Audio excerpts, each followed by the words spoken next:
musiknya, Mak.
Assalamualaikum warahmatullahi wabarakatuh.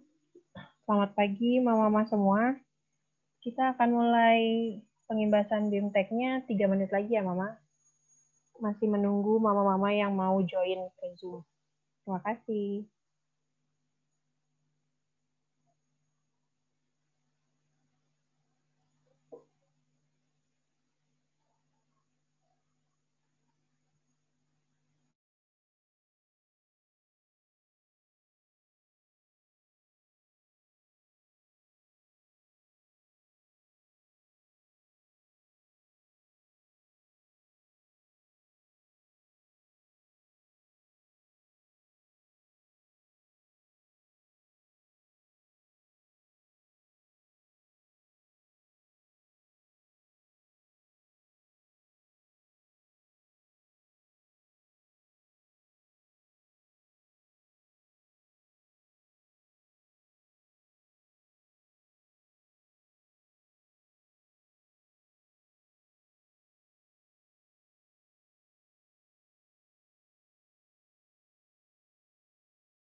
Kenapa nggak ada suaranya ya?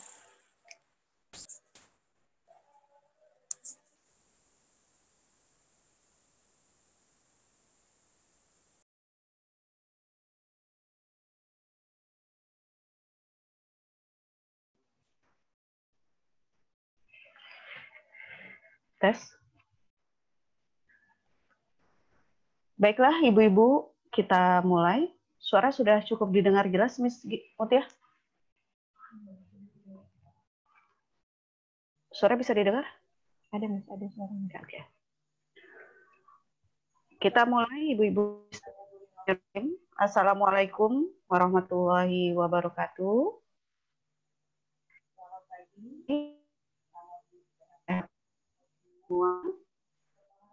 Sama Puji Stasiun hadirat Allah Subhanahu wa Ta'ala atas limpahan berkah dan karunia-Nya kepada kita hingga saat ini, khususnya nikmat panjang umur, nikmat sehat walafiat, sehingga kita masih dapat di layar masing-masing. Shalawat serta salam tak lupa kita haturkan kepada junjungan kita Nabi besar Muhammad SAW beserta keluarga dan sahabatnya sekalian. Bapak, Ibu, dan para guru yang telah hadir pada hari ini, saya ucapkan terima kasih karena telah berkenan meluangkan waktunya serta menyedekahkan sedikit kuota internetnya untuk kita bersama-sama hadir pada kegiatan pengimbasan BIMTEK daring belajar dari rumah. Bapak, Ibu, di sini mungkin ada ayahnya, karena kebetulan mungkin di rumah ya, ayah, ibu, ayah, bunda, serta guru-guru yang berbahagia. Kegiatan ini dilaksanakan sebagai bagian dari program kepedulian sekolah untuk memberikan sedikit masukan atau tambahan informasi kepada para orang tua, di mana itu sudah kami peroleh dari kedinasan, dinas untuk diimbaskan kembali kepada para orang tua sedikit ilmu yang sudah kami peroleh, khususnya dari kepala sekolah kepada guru-guru dan juga orang tua. Nah, saya telah menyiapkan sedikit materi singkat yang akan kita bahas bersama-sama. Ini tentu saja diambil dari sumber-sumber yang kompeten, sehingga apa yang nanti kita terapkan insya Allah itu bisa sangat bermanfaat dan bisa dipertanggungjawabkan pelaksanaannya. Baiklah, mungkin ini bisa sekalian langsung di-share screen, Miss Mut. Saya ucapkan terima kasih kepada Miss Mutia yang menemani saya di sekolah hari ini, di hari Sabtunya, juga kepada ibu-ibu yang tetap bisa hadir untuk kita dengarkan sedikit apa yang ingin saya sampaikan. Semoga nanti bisa langsung diaplikasikan di rumah. Sementara miss-miss yang lain ini tetap bisa berada di rumah sambil beristirahat karena full selama 1 minggu terus mendampingi anak-anak tersayang melakukan kegiatan atau belajar yang saat ini masih tetap bisa dilaksanakan di rumah. Ini mungkin layarnya agak burem ya Bu ya, agak ngeblur ya, karena ya inilah salah satu indahnya kegiatan yang sifatnya daring. Jadi pasti ada agak sedikit berbeda kondisinya dengan jika kita hadir langsung atau bertatap muka langsung, tetapi ini nanti akan kami bagikan ke grup orang tua untuk sedikit dibaca-baca kembali. Yang saat ini mungkin jika ada yang penting-penting atau yang ingin ditanyakan nanti boleh dicatat. Untuk sesi awal kita akan mendengarkan apa yang akan saya paparkan dulu. Setelah itu Ibu boleh melakukan pertanyaan atau ingin bertanya, bisa memanfaatkan chat box di bawah atau bisa raise hand. Nanti speaker akan dibuka oleh Miss Mutia yang kebetulan saat ini membantu saya di sekolah. Jadi kita akan memanfaatkan pertemuan virtual hari ini untuk sebanyak mungkin memperoleh informasi-informasi baru yang tentunya nanti bisa kita laksanakan bersama anak-anak di rumah. Baiklah, untuk itu kita mulai pengimbasan BIMTEK daring belajar dari rumah TK Fun Kids Preschool bersama saya, Kepala Sekolah TK Fun Kids, Rika Sulastri MPD, dengan membaca basmalah bersama-sama. Bismillahirrahmanirrahim. Pengimbasan BIMTEK daring adalah salah satu bentuk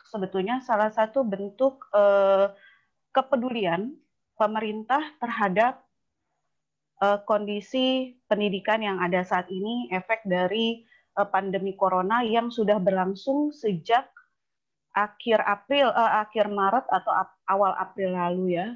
Mungkin saat ini kita sudah di tahap sudah bisa mulai beradaptasi gitu ya, dengan sedikit-sedikit ya dengan kondisi pembelajaran yang terjadi sekarang.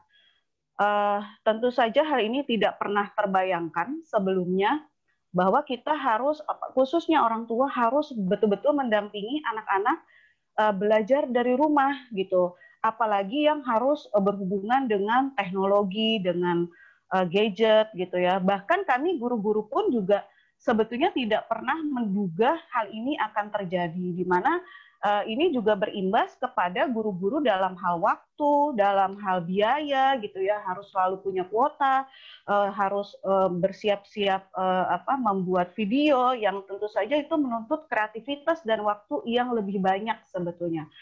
Tetapi kondisi ini tentu saja membawa hikmah yang sangat penting juga untuk kita, bagaimana Allah mengembalikan hakikat belajar itu dari rumah. Kenapa? Karena sebetulnya sumber belajar itu ya memang sentralnya itu adalah di rumah. Tetapi yang harus diingat adalah kami tidak memindahkan sekolah ke rumah.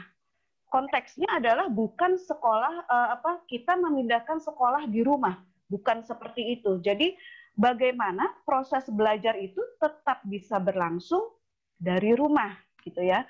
Nah, kenapa? Karena apalagi khususnya untuk anak-anak usia dini, yang saya sebut usia dini ini adalah anak usia 0 sampai 6 tahun.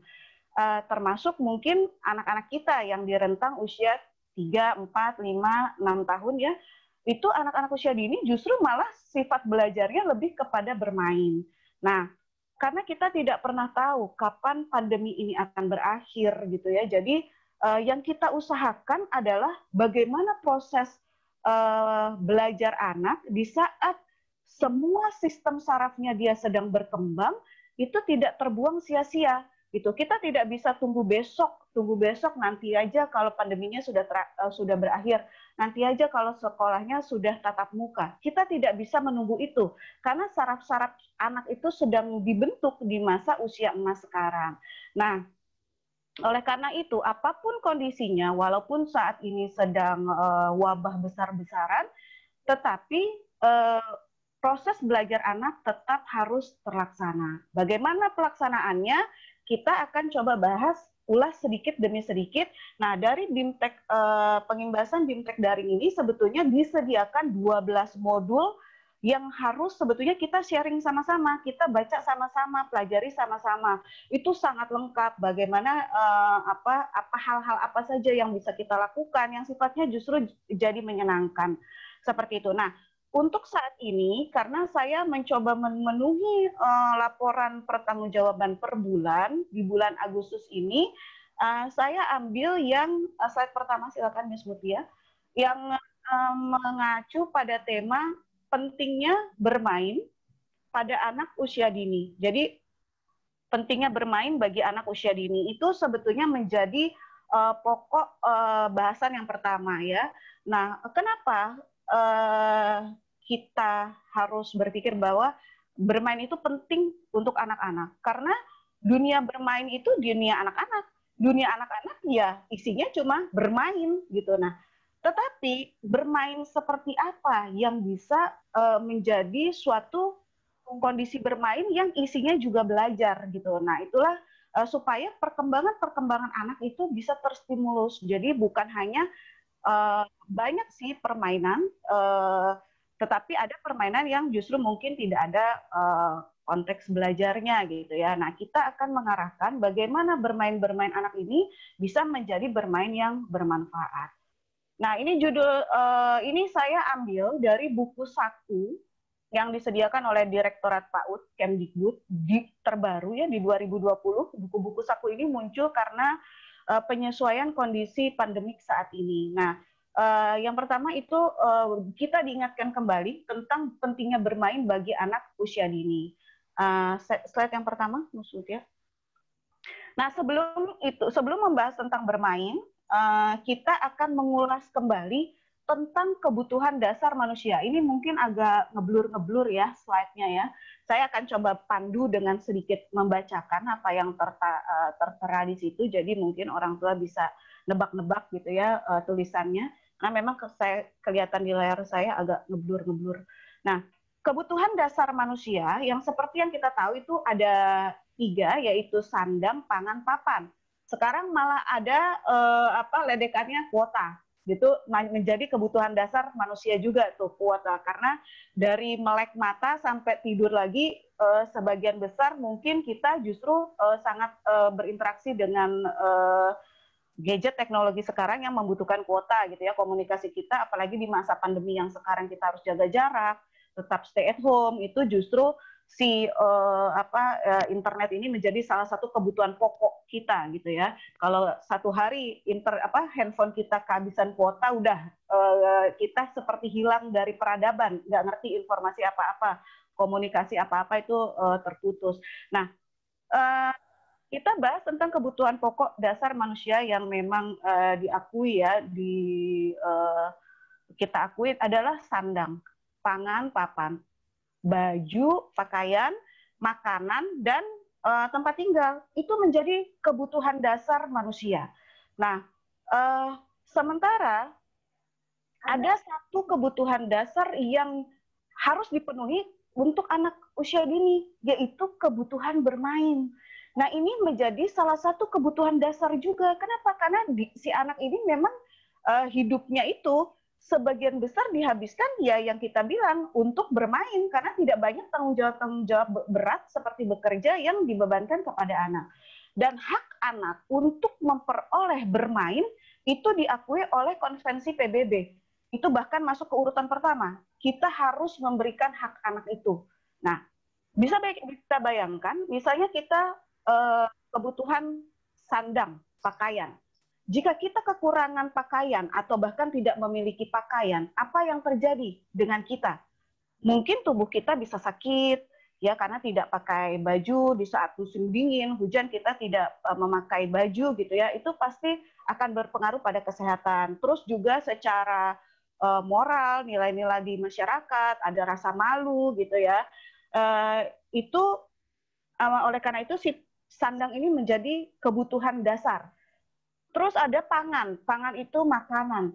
Apa yang terjadi jika kita kekurangan makanan? Bisa kita mungkin sering nonton berita di negara-negara yang sangat kesusahan, sangat miskin, itu mereka tidak punya makanan. Apakah mereka sehat? Tidak gitu ya. Bahkan mungkin jika kekurangan makanan itu bisa sakit gitu ya. Berpengaruh lagi kepada kondisi tubuh kita juga, baik fisik, mental gitu ya, kekurangan kebutuhan dasar ini. Lalu ada papan, papan itu tempat tinggal. Tempat tinggal, apa yang terjadi jika kita tidak punya tempat tinggal?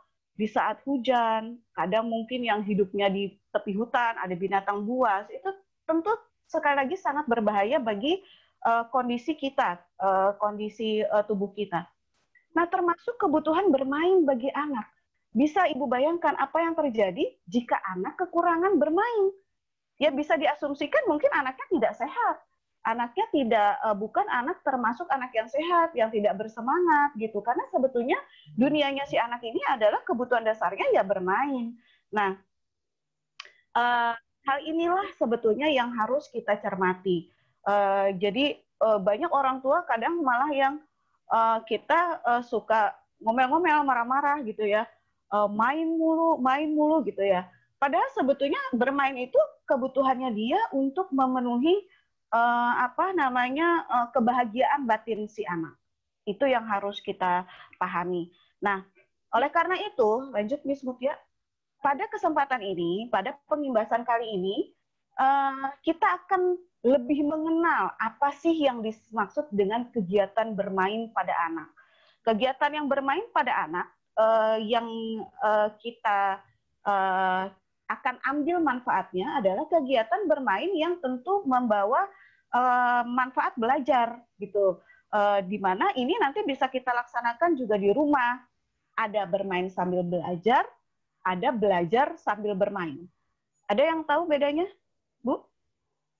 Mungkin ada yang mau coba jawab, Bis Mutia. Mungkin kalau misalnya ada yang bisa mau bantu-bantu ngetik di chat box gitu ya, ada yang tahu bermain sambil belajar sambil bermain. Ada juga yang bilang bermain seraya belajar bermain sambil belajar seraya bermain. Nah, di mana letak perbedaannya? Next, di klik aja. Perbedaannya adalah bermain sambil belajar, di mana unsur bermainnya lebih banyak. Jadi kegiatan anak itu dia lebih banyak unsur bermainnya, walaupun ada nilai belajarnya.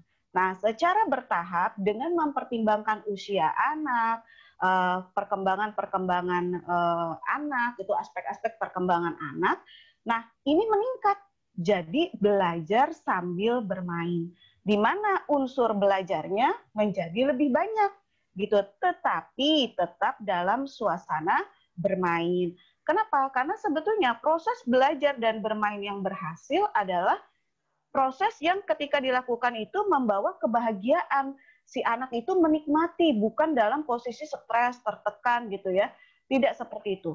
Ini saya punya contoh gambar, ada anak-anak yang satu ini sedang bermain apa tuh Bu? Bermain balok warna. Ini hal yang dekat sekali dengan anak kita ya. Kadang di sekolah juga anak melakukan ini, bermain balok warna gitu ya. Mungkin jika orang tua punya fasilitas itu, punya balok-balok warna ini, mereka bisa bermain. Ini terkesan menurut kita dia cuma main aja, lagi main, numpuk-numpukin warna ke atas gitu ya. Tetapi jika kita cermati ada unsur belajarnya. Kira-kira mereka belajar apa tuh Bu? Ada belajar mengenal warna, kan warnanya banyak tuh, warna-warna dasar.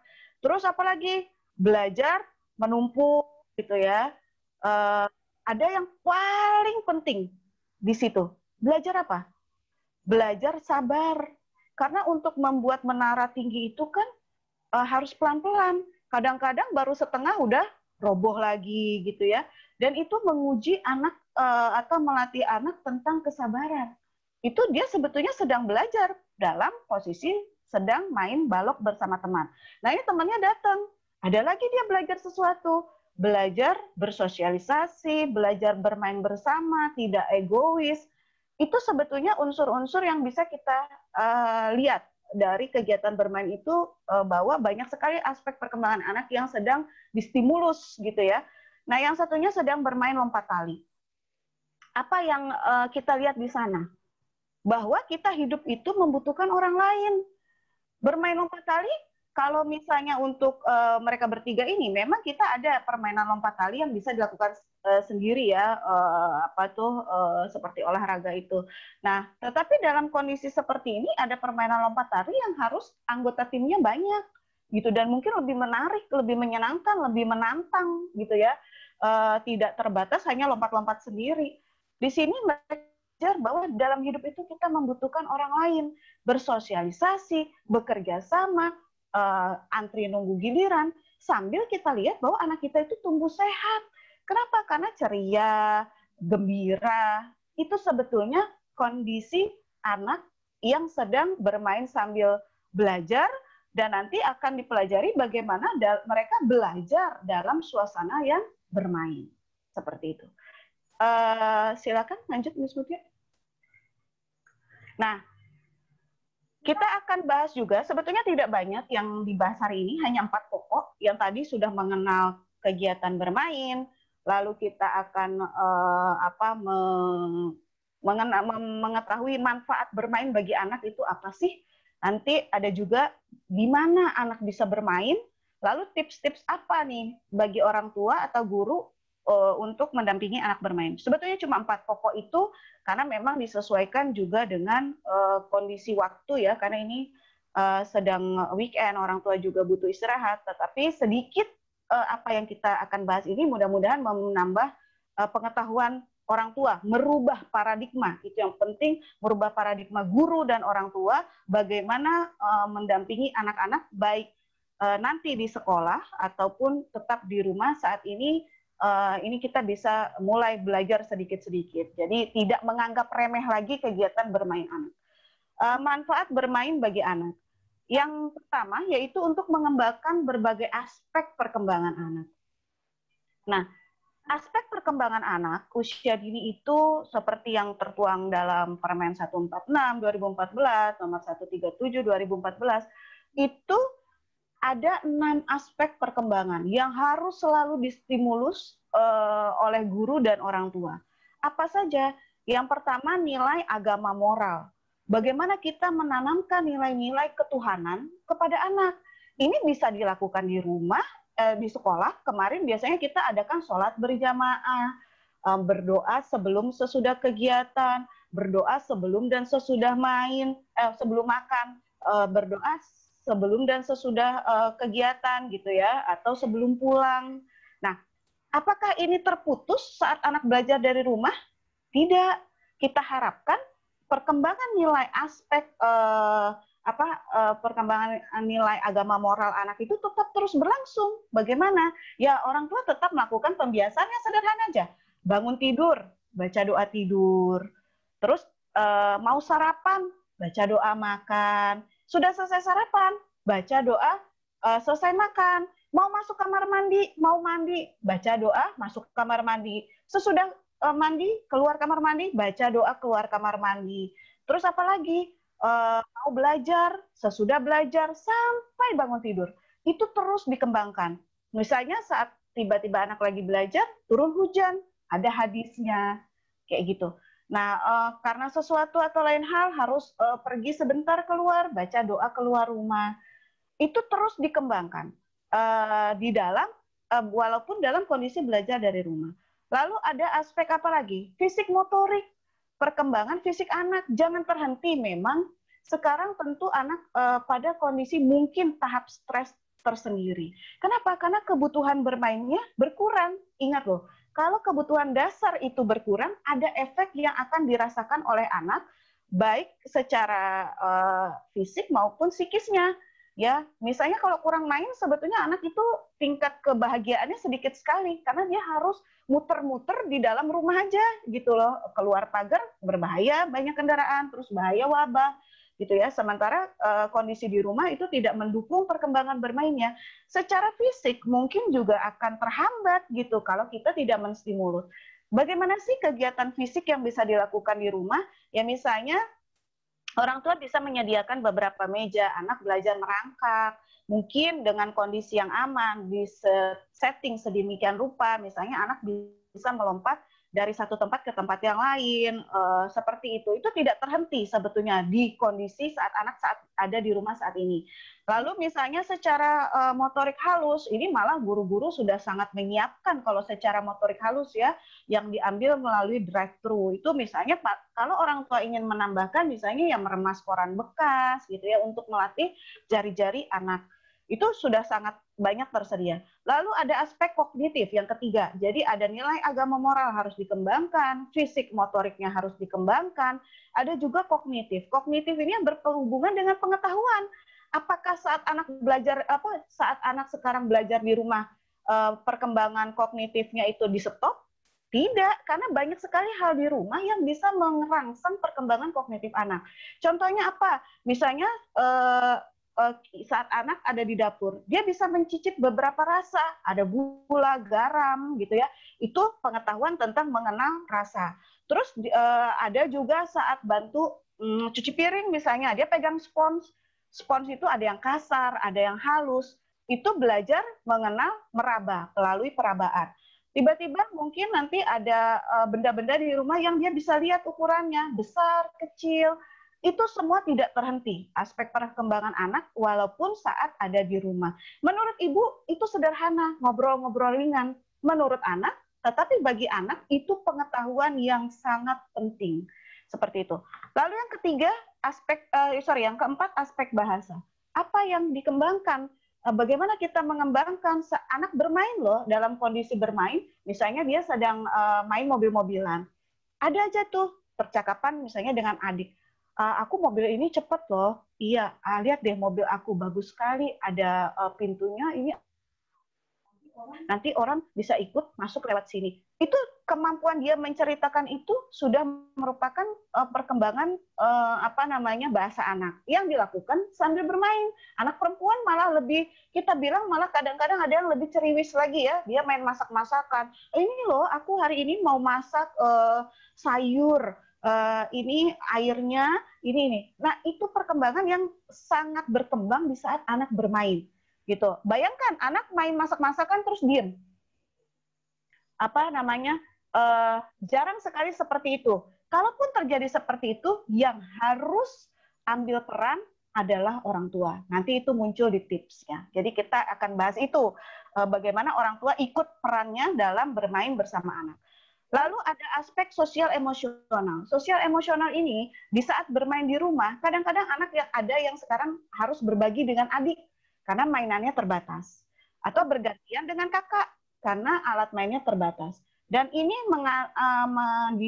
melatih anak untuk punya sifat mau berbagi, antri, sabar. Terus juga seperti orang tua, misalnya Dek, piringnya sudah selesai ya, boleh bantu mama taruh dulu di tempat cuci piring. Oh ya, aku mau bantu cuci piring.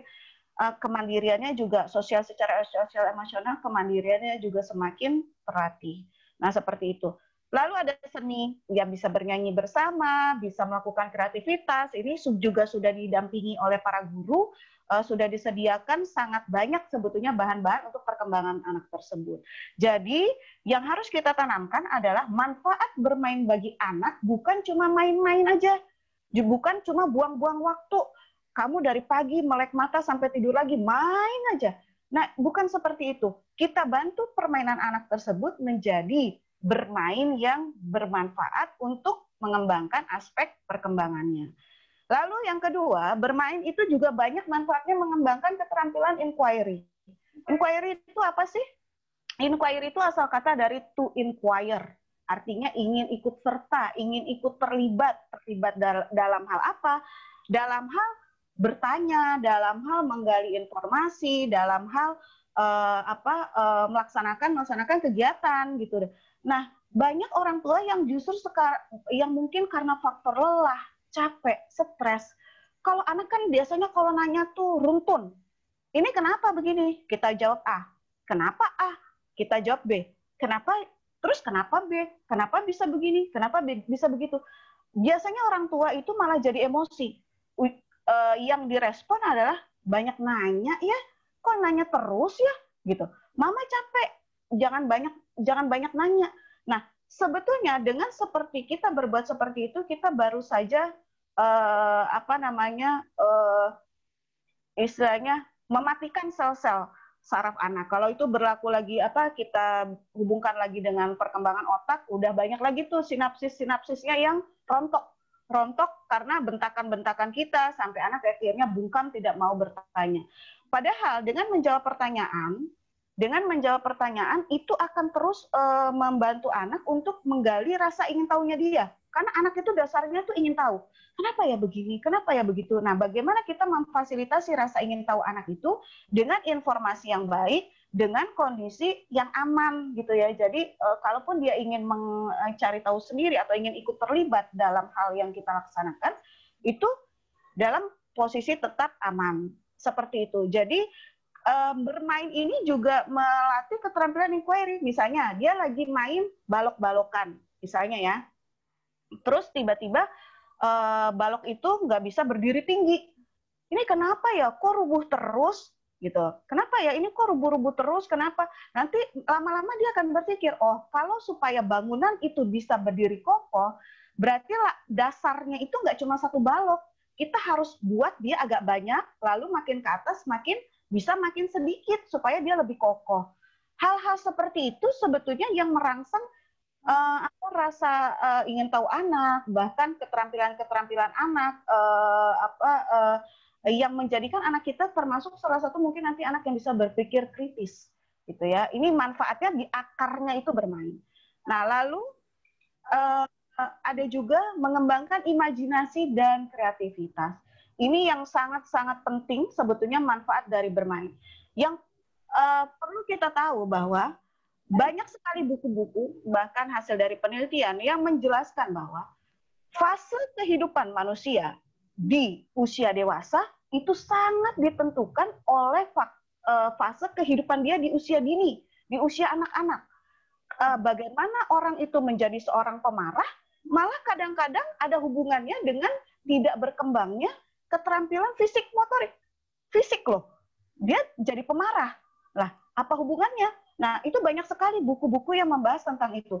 Jadi, bagaimana kita memanfaatkan usia anak di masa perkembangan ini semaksimal mungkin ke 6 aspeknya itu bisa berkembang maksimal supaya dia menjadi manusia yang berkualitas di usia dewasa nanti. Pertama, dengan bermain itu bisa mengembangkan imajinasi. Banyak hal-hal yang ada di sekitar kita yang dulu mungkin itu tidak ada, sekarang ada, itu hasil imajinasi penciptanya loh. Gitu. Apa contohnya? Misalnya mungkin pesawat terbang. Orang mungkin berpikir, oh burung bisa terbang. Bagaimana kita bisa berpindah dari satu tempat ke tempat lain dengan lebih cepat.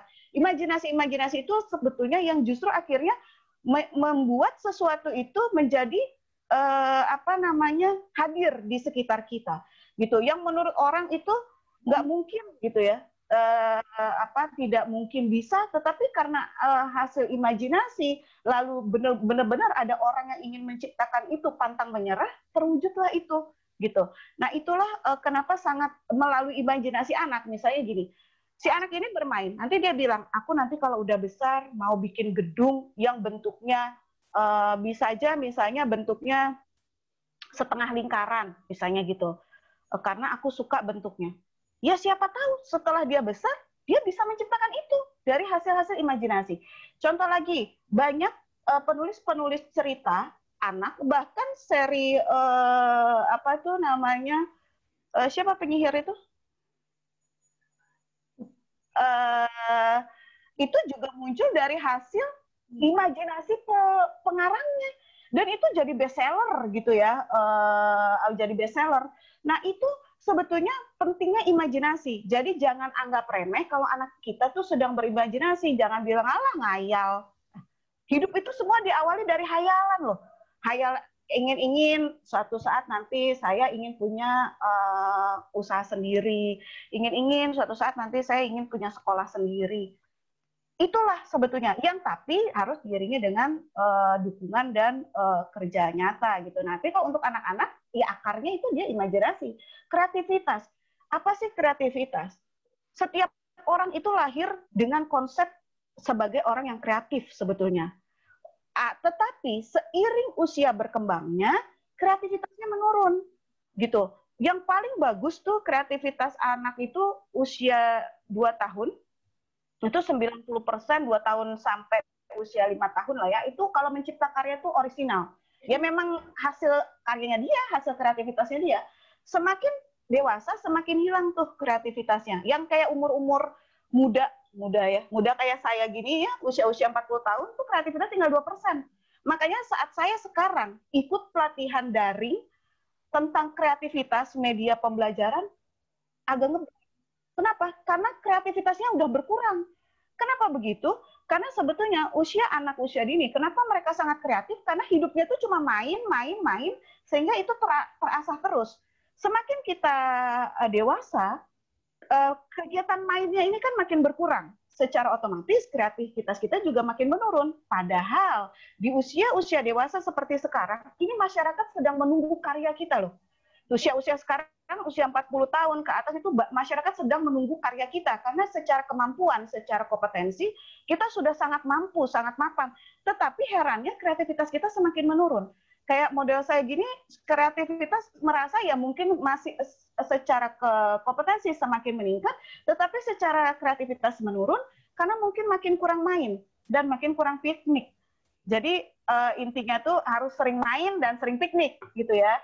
Itu supaya makin kreatif hidupnya gitu. Nah, makanya jangan membatasi anak untuk mereka bermain, karena disitulah muncul imajinasi dan kreativitas. Mudah-mudahan semakin dewasa, kreativitasnya juga makin terus meningkat. Mengapa? Karena kreativitas itu akan membantu manusia mempermudah hidupnya, menjadikan dia manusia yang bisa mewujudkan diri. Seperti kebutuhan, tadi kan kita bahas tuh kebutuhan dasar, itu kalau dibahas dari Maslow itu kan justru nanti di paling puncak adalah aktualisasi diri, perwujudan diri, bagaimana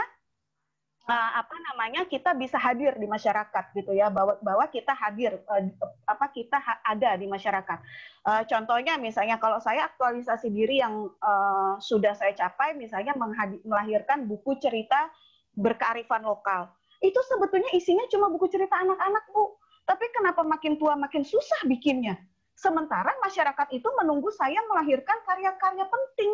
tetapi secara kreativitas makin sulit saya melahirkan itu gitu ya, itu karena kondisi bermainnya semakin berkurang. Nah, kreativitas juga bisa membantu manusia menjadikan kehidupannya lebih berkualitas. Dulu kita misalnya harus jalan kaki, sekarang bisa naik kendaraan bermotor, naik pesawat terbang, itu hasil karya kreativitas manusia. Ada juga misalnya bahkan yang hal-hal yang sepele kayak saringan. Kalau nonton di internet gitu ya, bahkan kayak sekedar saringan sayur gitu ya. Kalau dulu cuma model saringan, sekarang bisa dilipat, bisa digantung segala macam. Itu hasil dari kreativitas manusia yang menjadikan kehidupannya jadi lebih mudah, lebih unggul, lebih berkualitas. Jadi saat anak kita bermain, rangsang dia untuk terus berkreasi, berkreativitas, dan berimajinasi. Itu manfaat bermain bagi anak yang bisa menciptakan anak ini nantinya, insya Allahnya, menjadi manusia unggul. Siapa tahu, anak-anak kita, salah satu dari murid Fun Kids, dari hasil imajinasinya, dari hasil kreativitasnya, bisa melahirkan karya unggul yang dibutuhkan dunia. Amin, insya Allah ya Bu. Dari situ dan yang akhirnya bermanfaat. Karena bagaimanapun sebaik-baiknya manusia adalah yang bermanfaat bagi orang banyak. Lewat apa salah satunya? Lewat hasil imajinasi dan kreativitasnya dia. Gitu. Lalu yang keempat, ini ada lagi manfaatnya, yaitu mengajarkan anak untuk bertanya. Ternyata kenapa sih kita penting banget untuk bertanya? Karena banyak orang sekarang yang punya pengetahuan banyak, tetapi takut untuk bertanya. Takut untuk kalau dia nggak tahu, kepada milih diam aja, ya udah, aku nggak tahu. Kenapa? Karena mungkin dulu juga tidak dirangsang seperti itu. Pertanyaan-pertanyaan yang membangun anak untuk bisa meningkatkan kecerdasannya, meningkatkan kemampuannya. Nah, melalui bermain, itu kita bisa mengajarkan bagaimana kita atau anak juga bisa bertanya hal-hal yang ingin diketahuinya. Lanjut, Miss Mutia. Nah, ini ada beberapa list yang saya ambil dari buku saku tersebut, bagaimana sih kita mengajarkan anak bertanya. Nah, pertanyaan ini dibuat dalam contoh pertanyaan terbuka. Misalnya, nak sedang main apa sebelum itu, Miss? Aku main balok. Oh, main balok mau bikin apa, nak? Aku mau bikin rumah yang ada kamar mandinya, yang ada tempat untuk naruh mobilnya. Oh ya, kira-kira berapa balok yang kita butuhkan? Nah, seperti itu. Terus lalu benda ini akan mau ditaruh di mana? Baloknya mau disusun seperti apa? Nah, itu sebetulnya akan bisa kita, yang tadinya. Mungkin ini kecil-kecil Bu, nggak kelihatan. Di back lagi Miss Mutia. Nanti saya bacakan aja, nanti Ibu bisa baca lagi lebih detail di slide yang saya kirim ke grup nanti. Lalu contohnya lagi, kita bisa tanya bagaimana cara buatnya. Terus kalau sudah selesai, kita tanya lagi, coba nak cerita tentang yang kamu bikin ini seperti apa sih? Nah, itu hal-hal yang kita bisa pancing peran orang tua untuk mau bertanya. Dari situ kita bisa gali banyak hal pengetahuan, imajinasinya anak, kreativitas anak untuk berani bertanya, dan ini salah satu manfaat bermain yang juga sangat penting. Itu dulu. Kita lanjut ke materi pokok yang berikutnya. Tadi saya bilang ada 4, ini kita masuk yang ketiga. Yang pertama tadi sudah dibahas mengenai kegiatan bermain. Kita sudah semakin mengenal bahwa bermain itu adalah dunia anak-anak yang harus memang menjadi kebutuhan dasarnya dia. Lalu manfaat bermain. Yang berikutnya Miss Mutia, kita belajar sekarang kita bahas di mana anak bisa bermain. Di kondisi pandemi seperti ini, kira-kira di mana Bu anak bisa main? Ya paling dekat ya memang di rumah gitu kan ya. Nah, bagaimana kegiatan bermain di rumah yang bukan cuma asal main aja, tetapi memang membawa manfaat pembelajaran untuk anak gitu ya. Yang pertama, bermain di mana? Yang paling tempat dekat deh, misalnya di dapur. Di dapur tuh ada apa sih? Misalnya ada bumbu-bumbu dapur gitu ya. Bumbu dapur ada merica, ada garam, ada gula gitu. Dari situ sebetulnya bisa muncul banyak permainan. Main apa contohnya? Kita bisa mengajukan berbagai pertanyaan provokatif. apa ya, nggak apa-apa lah sekali-sekali jadi provokator ya Bu, gitu, yang positif dengan apa, misalnya, nak tebak yuk aromanya, baunya seperti apa sih, gitu. Misalnya ada kita kalau kita mau kenalkan bumbu-bumbu dapur, misalnya bau cengkeh, bau kayu manis ya, itu juga bisa menjadi memancing. Misalnya tebak rasa, gitu. Atau apalagi permainannya, misalnya dia lihat, wah ibu koleksi pancinya nih banyak banget nih, gitu ya. Kemarin hasil ikut arisan panci, koleksi pancinya banyak sekali. Nah, kita belajar tuh anak bisa, yuk kita bermain urut-urutan misalnya. Bisakah kamu mengurutkan aku, kata si panci.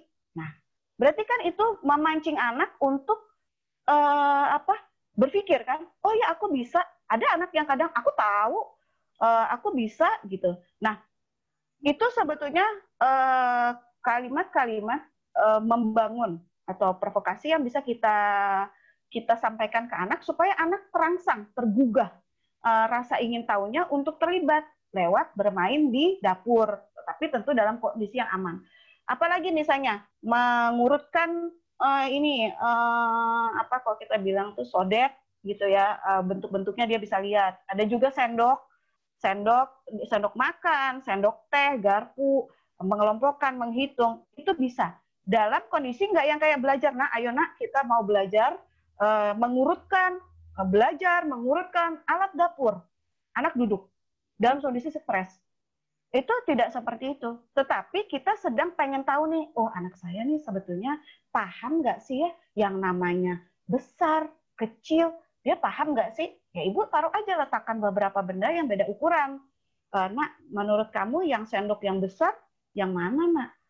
Ini sendok sayur misalnya. Kalau sendok yang kecil, nah rubah deh tuh suaranya. Itu akan lebih menarik lagi.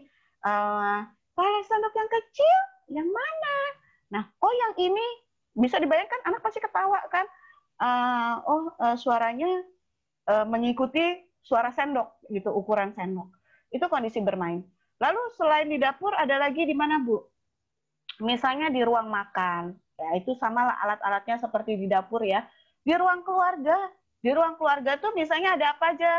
Ya biasanya kalau di situ malah tempat menyimpan mainan-mainan anak, mungkin biasanya ada buku-buku, ada mainan, majalah gitu. Itu bisa. Jadi kita lihat aja yang di sekitar kita dalam konteks yang ya sambil ngobrol aja, sambil duduk gitu ya. Itu yang bisa dikembangkan. Lalu apalagi kamar mandi sambil mandi itu malah tempat main yang paling mengasihkan untuk anak, paling mengasihkan. Kenapa? Karena anak paling senang main air. Saya punya keponakan sehari bisa mandi lebih dari 5 kali ya. Alasannya mandi, tapi dia main air sebetulnya. Jadi ibunya stresnya bukan apa, capek nyuci bajunya, ya resiko. Komitmen sebagai orang tua yang punya anak, ya mau nggak mau. Padahal dia main air dan lama-lama yang saya lihat apa sih cuma air gitu ya. Nah, kadang-kadang ditaruh mainan-mainan, kadang-kadang ngobrol. Ya, bisa juga tuh sikat gigi jadi teman mainnya dia, jadi teman ngobrol. Nah, itu anehnya anak-anak. Jadi yang kita nggak bisa bayangkan ya mereka tercipta gitu. Nah, itu sebetulnya lihat sikat gigi ayah dengan sikat gigi bunda sama sikat gigi adek, gimana tuh ukurannya? Oh, punya ayah sikat giginya lebih besar, warnanya biru. Oh, kalau sikat gigi bunda warnanya pink, sikat gigi aku kecil. Anaknya itu dia sudah belajar ukuran. Bu tinggal mengucap alhamdulillah anak saya mengenal ukuran. Karena dari situ dia tuh udah punya lah gitu ya permainan-permainan gitu. Sahabat saya ini perempuan, jadi semua tuh lengkap karena adiknya laki-laki. Jadi termasuk buku-buku, makanan, minuman itu lengkap. Jadi hampir sering banget kami main ke sana. Nah, suatu hari dia tidak masuk sekolah. Nggak masuk sekolah, ya terus saya datang, ya biasa aja, pengen jenguk, sekalian pengen main, karena memang biasanya memang sering mampir ke sana. Saat makan siang, teman saya ini keluarin obat, karena dia kan sakit kan, habis ke dokter gitu. Saat mau minum obat, dia sempat-sempatnya ngomong gini. Saya tuh sampai sekarang itu mungkin sangat menohok ya di saya, sampai saya tuh nggak bisa lupa momen itu. Usia saya tuh kelas 5 SD waktu itu. aku senang banget hari ini. Dan dia ngomong gaya anak kelas 5 SD. Aku senang banget hari ini. Kenapa? Karena mama aku sempetin loh nungguin aku minum obat. Mama aku sempetin nungguin aku minum obat. Hah? Menurut saya minum obat doang ditungguin penting amat gitu ya. Emang kenapa? Aku bilang gitu. Saya bilang gitu kan. Ya karena mamaku tuh sibuk banget. Kalau pagi mau kerja, kadang-kadang sampai marah-marah karena banyak barang kan harus dibawa gitu, harus siap-siap gitu. Jadi aku seneng banget mama aku sempetin nungguin aku minum obat. Terus pesennya nanti siang minum obatnya lagi ya. Sampai segitunya. Bisa dibayangkan, Bu, berarti anak ini sangat kekurangan quality time bersama orang tuanya.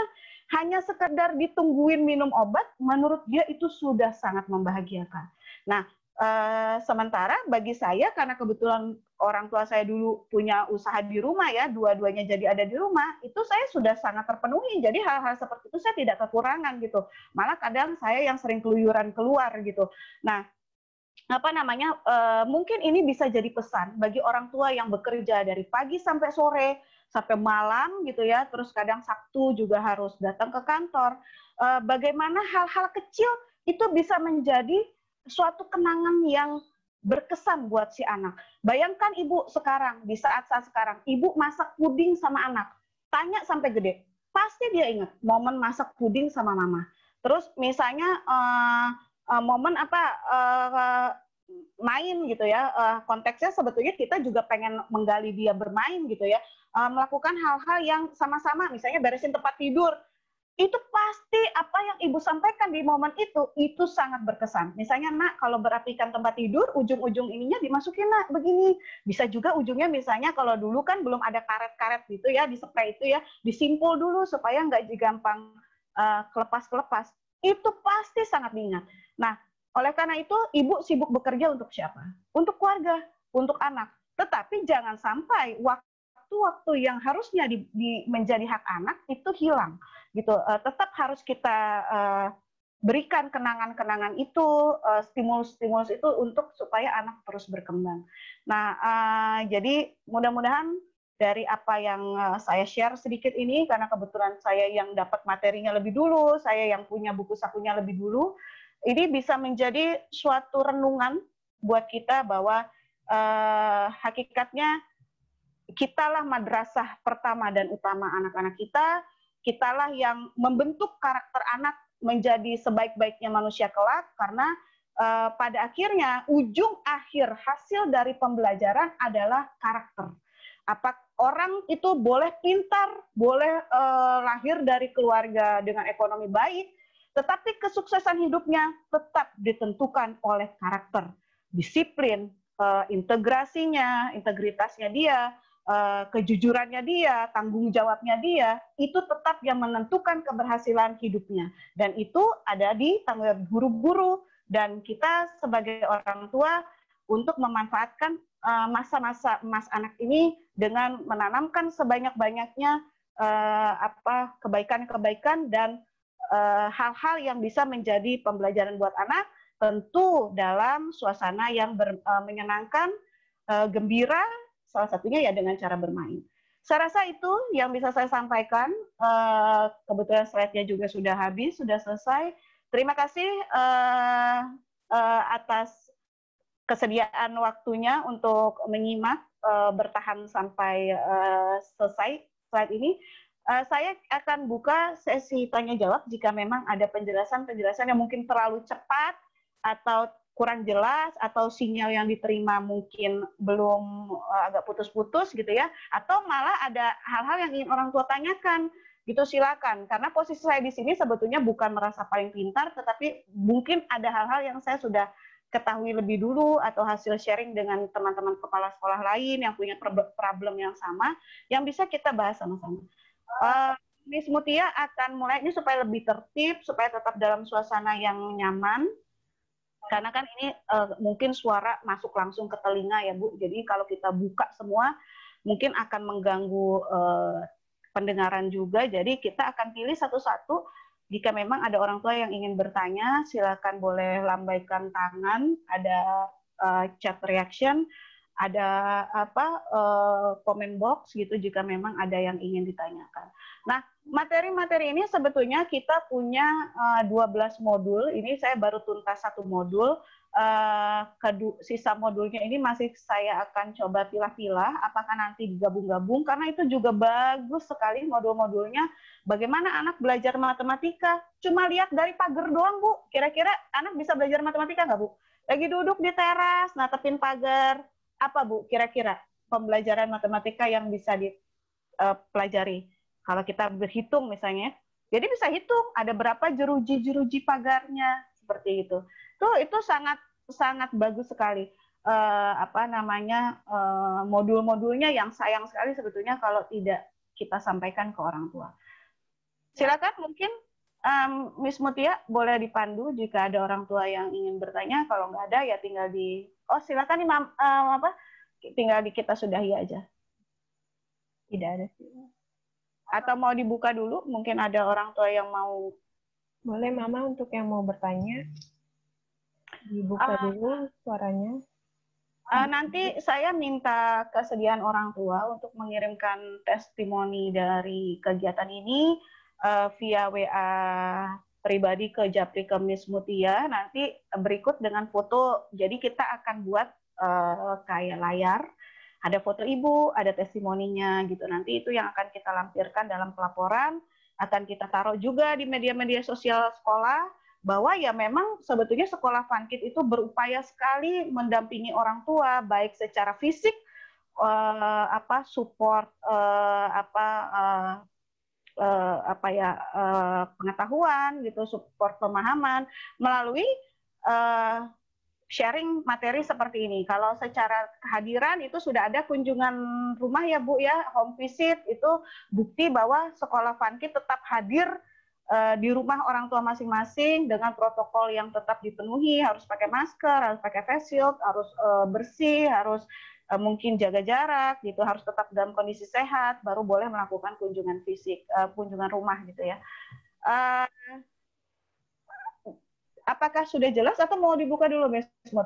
Silakan Bu, ininya kalau memang ada orang tua yang ingin bertanya atau berkomentar atau ingin berbagi, malah berbagi pengalaman soal kegiatan bermain di rumah bersama anak, boleh?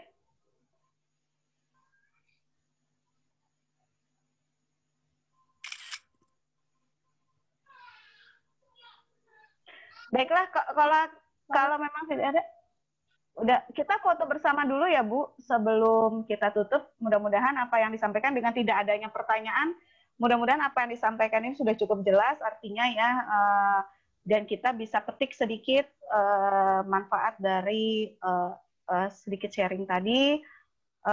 Ini foto bersama dulu atau saya tutup dulu, Miss Mutia? Foto bersama dulu ya Bu sebelum saya tutup. Silakan dibuka kameranya, ibu-ibu. Ini yang akan kita abadikan sekaligus untuk laporan juga. Ya. Siapa yang mau ngambil, Miss Mutia yang ngambil ya? Senyum. Senyum semuanya. 1, 2, 3. Boleh lagi? Sabar, ininya belum nyala. Boleh ada Mama yang lainnya yang belum dibuka layarnya? Sinyalnya belum keluar ya. Udah. Kita bersama. Bentar, belum kebuka satu-satu sinyalnya. Senyum. Baik, senyum. 1, 2, 3. Oke. Ya. Sudah. Terima kasih, Mama. Baiklah, terima kasih sebelum kita tutup. Terima kasih Ibu-Ibu. Semoga apa yang tadi saya sampaikan bisa memberi sedikit pencerahan, bisa diaplikasikan, bisa merubah paradigma kita bahwa bermain itu bagi anak bukan cuma main, tetapi merupakan fase belajarnya mereka yang harus kita dukung terus, yang harus kita support, yang harus kita kembangkan melalui hal-hal yang sederhana di rumah. Dan jangan patah semangat, jangan putus asa, karena memang kondisi ini kita terus berdoa semoga cepat berakhir, bisa kembali seperti kegiatan belajar dulu lagi. kita terus berdoa bersama-sama. Oleh karena itu, semoga apa yang tadi disampaikan bisa membawa kebaikan untuk kita semua. Saya tutup, mohon maaf atas segala kekurangan, tetap semangat menjadi orang tua cerdas, tetap sehat, tetap jaga kondisi, tetap menjadi orang tua terbaik anak-anak kita. Terima kasih Miss yang sudah hadir, Miss Mutia yang sudah meluangkan waktu datang khusus ke sekolah, Miss yang di rumah, tetap semangat juga untuk melanjutkan BDR sementara, BDR dari rumah, belajar dari rumah. Terima kasih sekian. Wassalamualaikum warahmatullahi wabarakatuh. Waalaikumsalam.